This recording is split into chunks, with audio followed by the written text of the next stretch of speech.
యోబు గ్రంథము 3వ అధ్యాయము.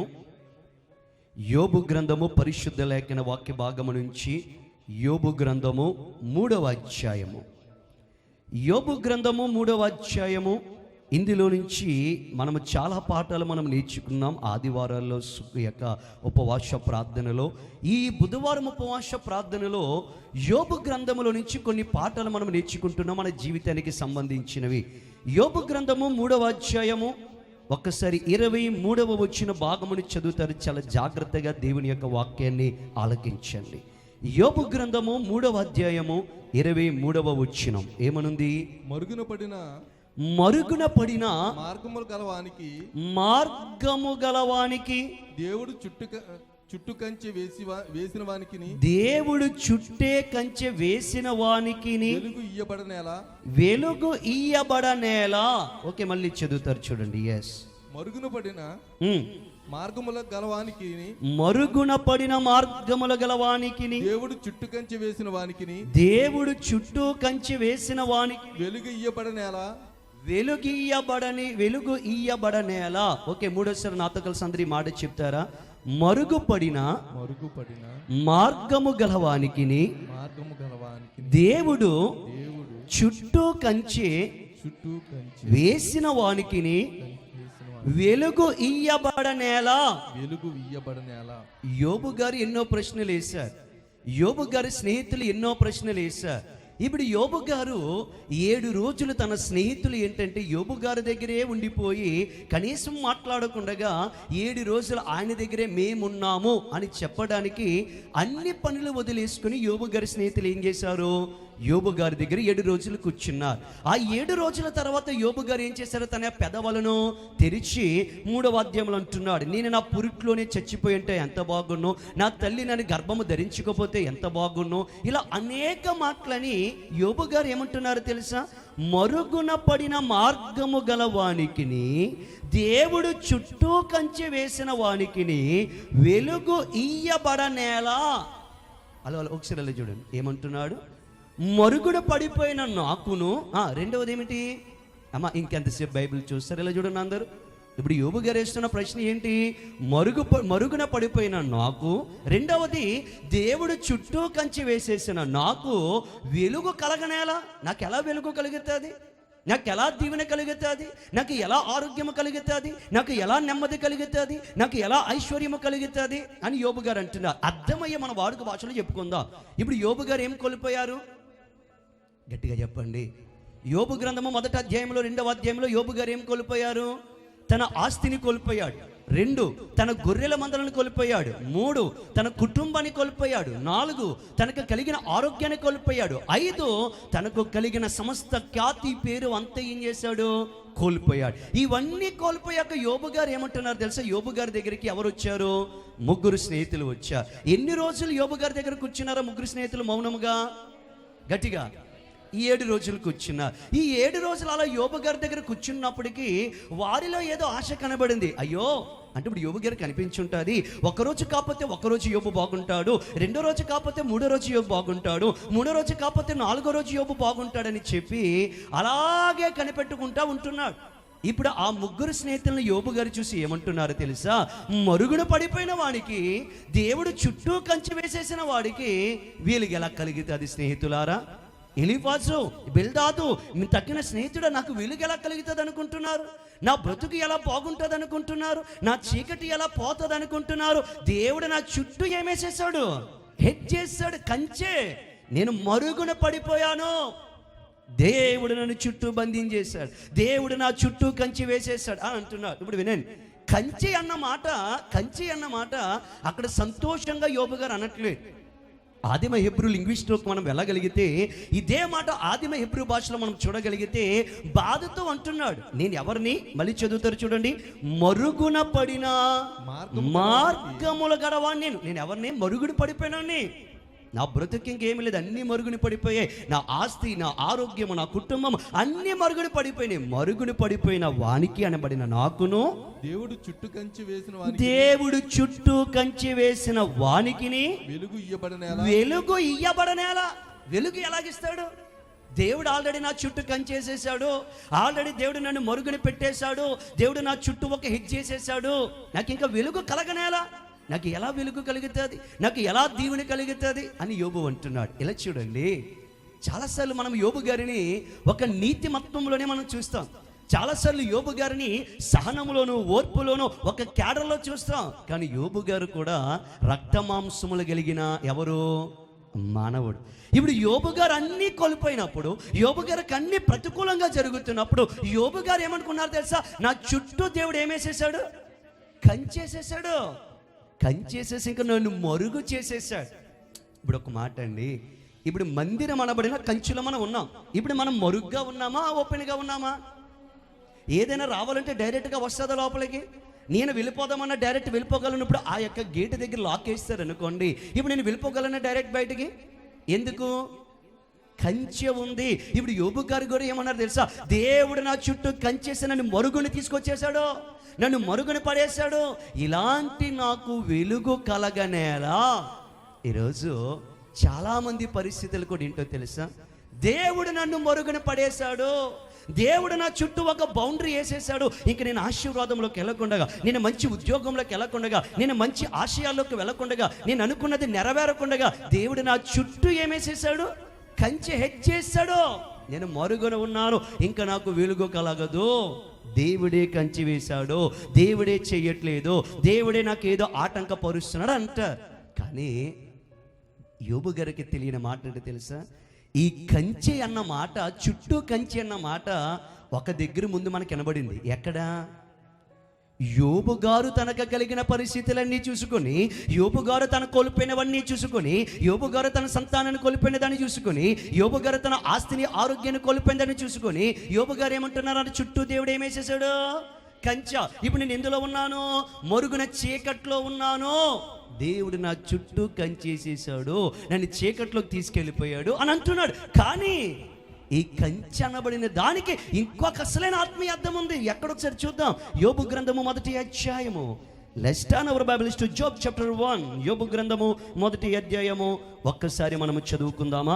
8వ వచ్చిన భాగము నుంచి ఏమని రాయబడి ఉంది?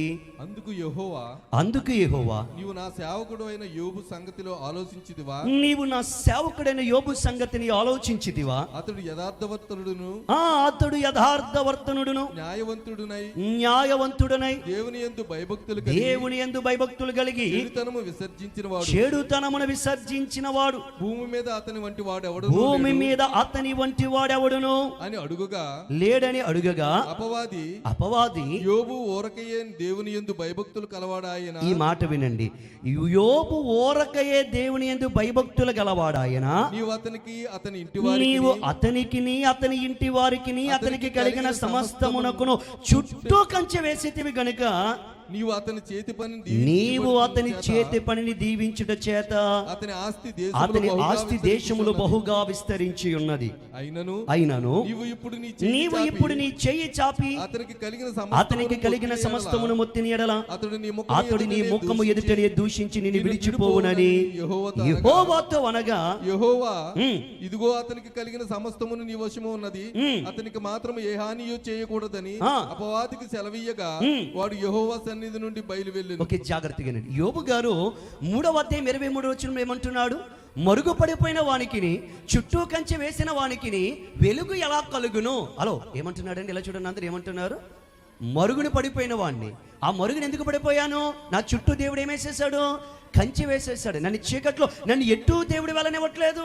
ఆశీర్వాదంలో, ఆరోగ్యంలో, సంపదలో, దీవెనలో ముందుకు వెళ్ళనివ్వట్లేదు. నా చుట్టూ దేవుడు కంచె వేసేసాడని కోల్పోయిన స్థితిని చూసి, నా చుట్టూ ఒక కంచె ఉంది, దేవుడు వేసాడు ఆ కంచె, నేను ఆ కంచెని దాటి వెళ్ళలేకపోతున్నాను, ఆ కంచెలోని నేను మరుగైపోతున్నాను అని అంటున్నాడు. కానీ రియాలిటీ ఏంటో తెలుసా? ఒకానొక దినమున సాతాను ఈ భూలోకమంతా తిరిగి ఎక్కడికి వెళ్ళాడంట? దేవుని సన్నిధానానికి వెళ్ళాడు. దేవుని సన్నిధానానికి వెళ్తే ప్రభు అన్నాడు కదా, సాతానా, అపవాది, భూమి మీద నా సేవకుడైన యోబును చూచితివా? అతడు అంత యథార్థవంతుడు, అతను అంత నీతిమంతుడు, అతను వంటి సద్భక్తి కలిగిన వాడు ఎవడునూ లేడు అంటే అపవాది ఏమని? అందరూ చెప్పండి, అపవాది ఏమంది? నువ్వు అతని చుట్టూ కంచి వేసావు గనక, అతని చుట్టూ కాపుదలు వేసావు గనక, ఏ కీడు అతని దరి చేరకుండగా, ఏ నష్టం అతని దరి రాకుండగా, ఏ ప్రమాదం ఆయన దగ్గరికి రాకుండగా అతని చుట్టూ నువ్వు హెడ్జి వేసావు గనక, ఫెన్సింగ్ వేసావు గనక నిన్ను నమ్ముతాడయ్యా. ఒక్కసారి కంచి తీసేసి నాకు అప్పచెప్పు యోబుని అని అంటే దేవుడు అన్నాడు, కంచె తీస్తున్నా అన్నిటి మీద నీకు అధికారం ఉంది, కానీ యోబు ప్రాణం మీద నీకు ఏం లేదు, అధికారం లేదు అని చెప్పి ఇప్పుడు దేవుడు యోబు చుట్టూ ఉన్న కంచె ఏం చేశాడు? ఉంచాడా తీశాడా? గట్టిగా చెప్పాలి. ఉంచాడా తీశాడా? తీశాడు. ఇప్పుడు యోబు కష్టాల్లో అన్నీ పోయింది. 2వ అధ్యాయంలో అన్నీ పోయింది. ఆస్తి, గొర్రెలు, ఎద్దులు, ఇవన్నీ మొత్తం అన్నీ కోల్పోయాడు. సంతానాన్ని కోల్పోయాడు, భార్యని కోల్పోయాడు, ఆరోగ్యాన్ని కోల్పోయాడు. ఇప్పుడు ఈ యొక్క యోబు గారికి తన చుట్టూ చూస్తున్నప్పటికి ఎలా ఉంది? అప్పటి వరకు కంచె ఉన్నంత వరకునేమో ఏ అడ్డు నాకు లేదు అన్నట్టు ఉంది. ఇప్పుడు ఆ కంచె తీసేశాక కష్టాలు లోపలికి వచ్చినప్పుడు ఏమో ఏమంటున్నాడు? దేవుడు నా చుట్టూ. ఇప్పుడు దేవుడు చుట్టూ కంచె వేశాడా, కంచె తీశాడా? గట్టిగా చెప్పాలి. కానీ యోబు గారు ఏమంటున్నారు? నా చుట్టూ కంచె వేశాడు. ఏ పరిస్థితి అతను అలాగనిచ్చింది? ఏ పరిస్థితి అతను అలాగనిచ్చింది? దేవుడు నా చుట్టూ కంచేసేసాడు, నన్ను మరుగున చేసేసాడు, ఆరోగ్యము నా దగ్గరికి రాకుండగా, వెలుగు నా దగ్గరికి రాకుండగా, నా కుటుంబం నా దగ్గరికి రాకుండగా, ఎవ్వరు నా దగ్గరికి రాకుండగా నా శరీరాన్ని అంతా పుండ్లు పాలు చేసేసి నా చుట్టూ ఏం చేసేసాడు దేవుడు? ఈరోజు ఒక మాట చెప్పనా, మనము కూడా ఆర్థికమైన పరిస్థితులు గుండగా, ఆరోగ్యపరమైన పరిస్థితులు గుండగా, కుటుంబంలో నెమ్మది, శాంతి, సమాధానం లేని పరిస్థితులు గుండగా నడిచేటప్పుడు మనం కూడా ఏమనుకుంటాం తెలుసా? దేవుడు మన చుట్టూ ఏమేసేసాడు? ఏది దేవుడు లోనికి రాకుండగా, ఏది నా దగ్గర చేరకుండగా, ఏ దేవుడు నా దగ్గరికి రానివ్వకుండగా నా చుట్టూ దేవుడు కంచి వేసేసాడు. నన్ను మరుగుని చేసేసాడు దేవుడు, నన్ను చీకట్లో పడేశాడు దేవుడు అని అనుకుంటున్నాడు. కానీ మనకి తెలియని సత్యం ఏమిటంటే ఆ మరుగుపడిన జీవితాలే రెండింతల దీవెనకు కారణము కాబోతున్నాయి. దేవునికి మహిమ కలుగును గాక. దేవుని దృష్టిలో ఇప్పుడు దేవుడు ఏం చేశాడు? యోబుని హెచ్చించడానికి అతని చుట్టూ ఉన్న కంచెని తీశాడు. ఇప్పుడు ఆ కంచె తీసాక అన్ని కష్టాలు వచ్చిన తర్వాత యోబు గారికి చుట్టూ ఎలా కనబడుతుంది? కంచెగా. అది ఎవరేసిన కంచె? దేవుడు వేసిన కంచె. ఎవరు మరుగుపరిచేశాడు? దేవుడు. ఈరోజు ఒక్క మాట మిమ్మల్ని అడుగుతున్నానండి, యోబు గారి యొక్క చుట్టూ ఉన్న కంచెను దేవుడు తీసి ఉండకపోతే, యోబు గారి దృష్టిలో తన చుట్టూ కంచె ఉన్నట్లుగా అతడు మరుగుపడిపోయిన స్థితిలోకి యోబు వెళ్ళి ఉండకపోతే, యోబు ఈ పరిశుద్ధ గ్రంథంలో ఒక గొప్ప నీతిమత్వము కలిగిన స్థానమును సంపాదించుకుని ఉండేవాడా? యోబు గారి పరిశుద్ధ గ్రంథంలో ఒక ఘనమైన రెండింతల ఆశీర్వాదానికి పాత్రుడై ఉండేవాడా? చెప్పరే. ఈరోజు దేవుడు మన చుట్టూ కంచె వేశాడు, దేవుడు నన్ను మరుగు చేసేసాడు, దేవుడు నన్ను చీకట్లో పడేశాడు నువ్వు అనుకుంటున్నావా? అయితే విను, ఆ మరుగు పడిన జీవితాలే ఒకరోజు గొప్ప వెలుగుతో బయలు రాబోతున్నాయి యేసు నామమున. గట్టిగా ఆమేన్ చెప్దాం. యోబు గారి చుట్టూ ఏముందంట? కంచె. యోబు గారు ఎందులో ఉన్నారంట? మరుగుపడిపోయి. ఆ స్థితిని దేవుడు ఎక్కడికి తీసుకొచ్చాడు? అందరూ చెప్పండి, ఎక్కడికి తీసుకొచ్చాడు? రెండింతల ఆశీర్వాదం. ఇలాగే బైబిల్లో యోబు గారికి ప్రత్యామ్నాయముగా, యోబు గారికి రిజంబ్లెన్స్గా పెట్టాలంటే పరిశుద్ధ గ్రంథం అంతా వెతికేస్తే ఒకే ఒక్కడు దొరుకుతాడు యోబు గారిలో అంటాడు. ఎవరు తెలుసండి? ఇర్మియా గారు. ఎవరు? ఒకసారి ఇర్మియా గారి దగ్గరికి వెళ్దాం. ఇర్మియా గారు ఏమంటున్నారు? విలాపవాక్యముల యొక్క గ్రంథకర్త ఎక్లేసియాస్టికస్, క్షమించండి, లామెంటేషన్. విలాపవాక్యములు పరిశుద్ధ లేఖన వాక్య భాగము నుంచి విలాపవాక్యములు 3వ అధ్యాయము, లామెంటేషన్ చాప్టర్ 3 verse 5. విలాపవాక్యములు 3వ అధ్యాయము, విలాపవాక్యములు 3వ అధ్యాయము 5వ వచన భాగముడిదైతే చదువుదాం. అక్కడ ఏమని రాయబడి ఉంది చూడండి ఒకసారి. విలాపవాక్యములు 3వ అధ్యాయం 5వ వచనం, పేజీ నంబర్ 683వ పేజీ నంబర్. విలాపవాక్యములు 3వ అధ్యాయము 5వ వచనం. ఏమని? కంచె వేసి ఉన్నాడు, నాకు అడ్డముగా కంచె వేసి ఉన్నాడు, విషమును మార్చి ప్రతిని ఉమ్. నా చుట్టూ మొలిపించి ఉన్నాడు. విషమును మార్చి ప్రతిని నా చుట్టూ మొలిపించి ఉన్నాడు. పూర్వకాలమున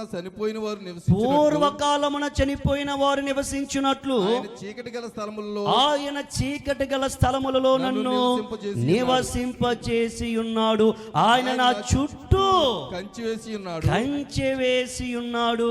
నేను బయలు వెళ్ళకుండునట్లు సంకెళ్ళు నాకు వేసి ఉన్నాడు. సంకెళ్ళు నాకు వేసి ఉన్నాడు. నేను బ్రతిమాలి మొరలిడినను నా ప్రార్థన వినబడకుండా తన చెవి మూసుకొని ఉన్నాడు. ఆయన నా మార్గములను అడ్డముగా చెక్కుడు రాళ్లను కట్టి ఉన్నాడు. నేను పూజాలకుండగా నా త్రోవలను కట్టివేసి ఉన్నాడు. ఎవరి ఇది?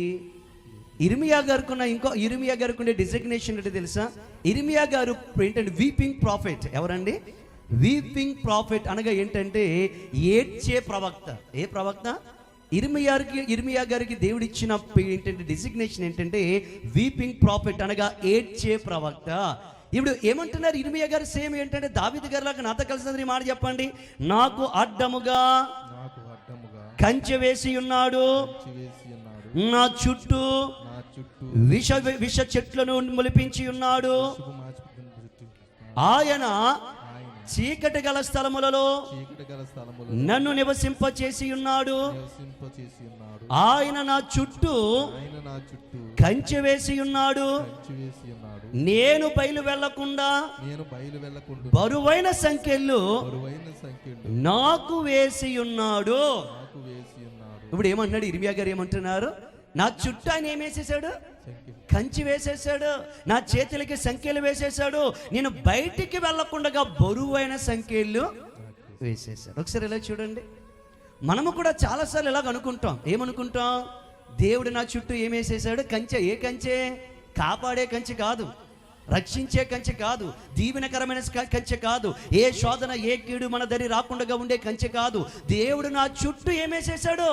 కంచేసేసాడు. నేను కనీసం బయటికి వెళ్ళకుండా, ఈ అప్పుల్లో నుంచి బయటికి వెళ్ళకుండా, ఈ రోగాల్లో నుంచి బయటికి వెళ్ళకుండా, ఈ సమస్యల నుంచి బయటికి వెళ్ళకుండా, ఈ ప్రతికూలతల నుంచి నేను బయటికి వెళ్ళకుండా దేవుడు నా చుట్టూ కంచె వేసేసి నా చేతులకి బరువైన ఏమేసేసాడు? సంఖ్యలేసేసాడు. నా ప్రార్థన వినకుండా నా చుట్టూ ఆయన కోట కట్టేశాడు. నా ప్రార్థన వినకుండా చుట్టూ ఆయన కంచె వేసేసాడు అని చాలాసార్లు మనం అనుకుంటాం ప్రియులారా. ఇప్పుడు ఏమంటున్నాడు ఇక్కడ ఇర్మియా గారు? నన్ను చీకటిలో ఉంచేశాడు ఆయన, అంధకారంలో ఉంచేశాడు ఆయన. ఎందుకు ఈ మాట అంటున్నాడంటే ఇర్మియా గారు చిన్నతనంలోనే సేవలోకి వచ్చాడు. ఎన్ని సంవత్సరంలోనండి? చిన్న వయసులో సేవకు వచ్చాడు. అసలు ఇర్మియా గారు అన్నారు ఏమని? అందరూ ఇలా చూడండి. ప్రభువా, నేను బాలుడను, నేను సేవకు పనికిరాను అని అంటే దేవుడు ఏమన్నాడు ఇర్మియాతో? ఇర్మియా, నేను బాలుడనే, నిన్ను వనవద్దు, నీ తల్లి గర్భమందే నేను ఏం చేశాను? నిన్ను ప్రతిష్ఠించుకున్నాను, నీ నోటికి నేను తోడుగా ఉంటాను, నువ్వు దీవించువాన్ని నేను ఏం చేస్తాను? దీవిస్తానయ్యా అని అంటే ఇర్మియా గారు సేవకు వచ్చారు. ఇర్మియా గారు 40 సంవత్సరాలు సేవ చేసినా కానీ ఒక్కడు కూడా ఇర్మియా గారిని నమ్మలేదు. హలో, ఒకసారి అలా చూడండి. ఇర్మియా గారి జీవితంలో గొప్ప బాధ ఏంటో తెలుసా? 40 సంవత్సరాలు సేవ చేశాడండి, 40 సంవత్సరాలు సువార్త ప్రకటించాడండి, 40 సంవత్సరాలు దేవుని ప్రవచనాలను ప్రకటిస్తే ఒక్కడు కూడా ఏం చేయలేదు? ఇర్మియా గారి మాట లేదు. ఇర్మియా గారి మాటలు ఏం చేశారండి? ఇంకా చూడండి, పరిశుద్ధ లేఖన వాక్య భాగము నుండి ఇర్మియా గ్రంథం 20వ అధ్యాయము 9వ వచనం. మన వారం కూడా మనం నేర్చుకున్నాము కదా. ఇర్మియా గ్రంథము 20వ అధ్యాయము 9వ వచనంలో అంటున్నాడు కదా ఇర్మియా గారు. ఇర్మియా గ్రంథము 20వ అధ్యాయము 9వ వచనంలో ఏమని? ఆయన పేరు నేను ఎత్తను. ఎందుకు ఎత్తను? 7వ వచనంలో ఉంది, యెహోవా నీవు నన్ను ప్రేరేపింపగా నీ ప్రేరేపణకు లోబడితిని, నీవు బలవంతము చేసి నన్ను గెలిచితివి. నేను దినమెల్లా నవ్వుల పాలైతిని, అందరూ నన్ను ఎగతాళి చేయుదురు. ఏలయనగా నేను పలుకునప్పుడల్లా బలత్కారం జరుగుచున్నది, దోపుడు జరుగుచున్నది అని ఎలుగెత్తి చాటింపవలసి వచ్చెను. దినమెల్లా యెహోవా మాట నాకు అవమానముగాను అపహాస్యముగాను ఏతువేయును.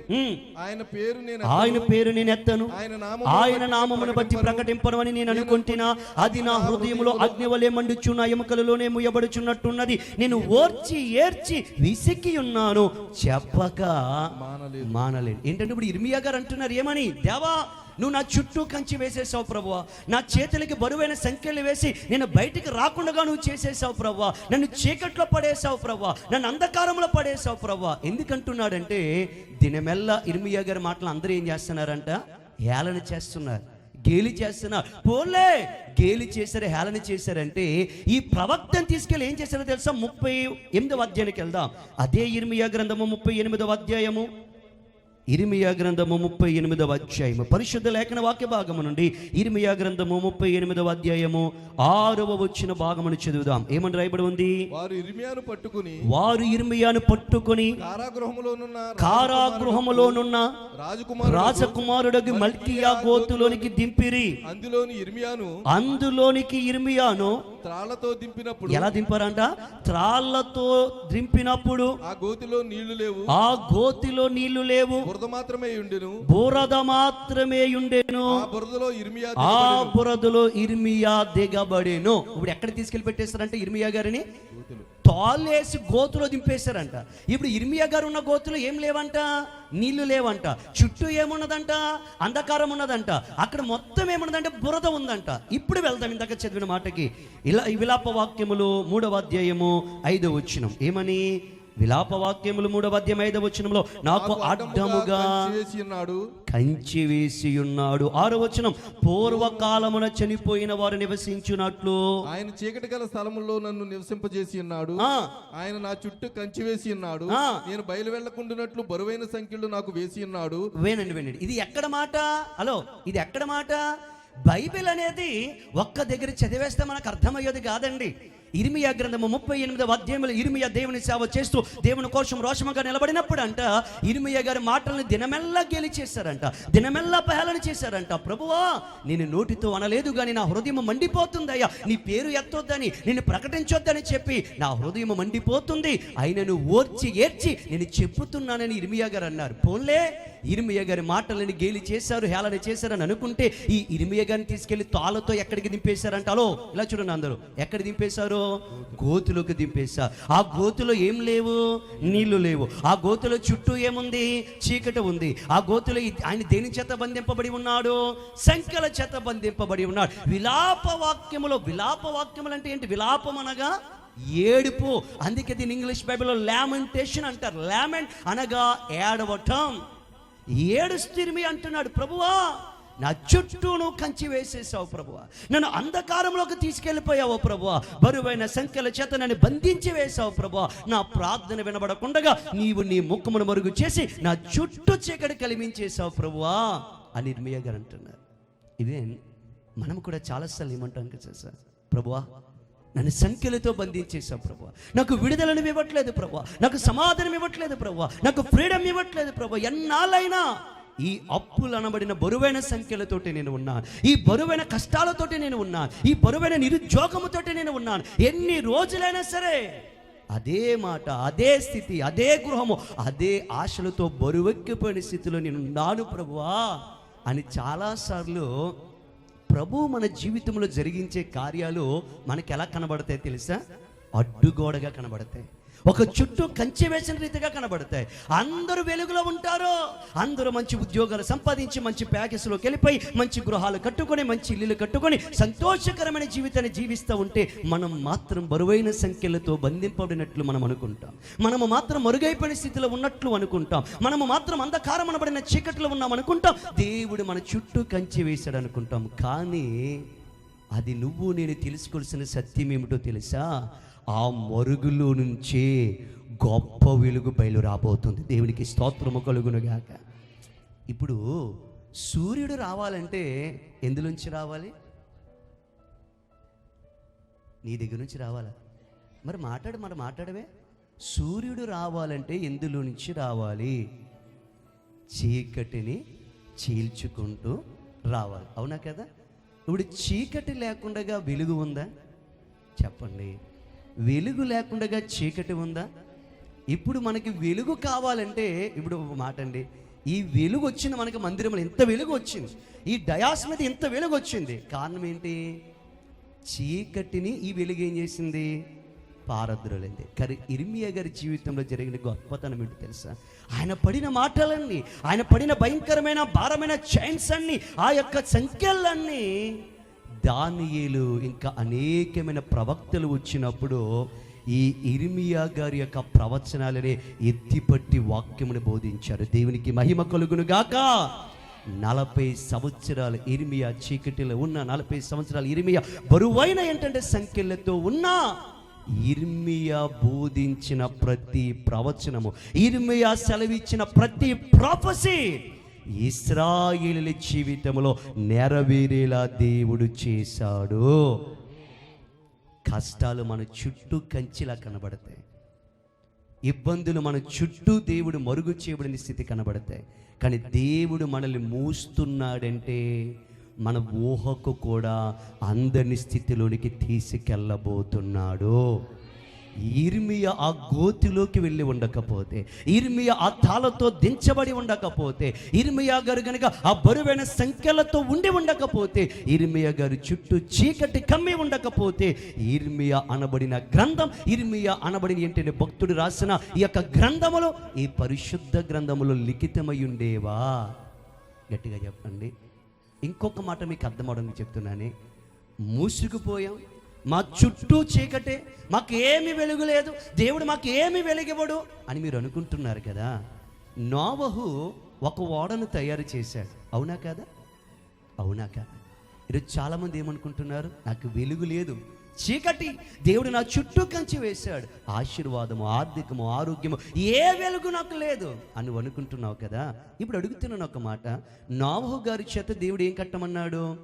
వాడ కట్టమన్నాడు. ఆ వాడ కట్టిన తర్వాత ఆ వాడలోనికి మొత్తం ఏంటంటే ఆడ మగ ఇవన్నీ జంతువులు, తర్వాత ఆ నోవహు గారు, నోవహు భార్య, నోవహు 3 కొడుకులు, నోవహు 3 కోడలు కలిసి ఎందులోకి వెళ్ళిపోయారు?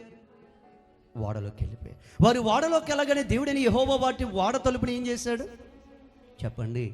మూసివేశాడు. వాడలో ఏమన్నా జనరేటర్లు ఉన్నాయా? వాడలో ఏమన్నా ఇన్వర్టర్లు ఉన్నాయా? వాడలో ఏమన్నా ఆ కాలంలో లాంతర్లు ఉన్నాయా? వాడలో ఏమన్నా ఏంటంటే సోలార్ బల్బులు ఏమన్నా ఉన్నాయా? ఇప్పుడు వాడంతా ఎలా ఉంటుంది? అవునా కాదా? ఇప్పుడు దేవుడు చక్కగా ఉన్న జీవులను, చక్కగా ఉన్న పశువులను, చక్కగా ఉన్న ప్రాణులను, చక్కగా ఉన్న మానవులను తీసుకొచ్చి ఎక్కడికి తీసుకెళ్ళాడు దేవుడు?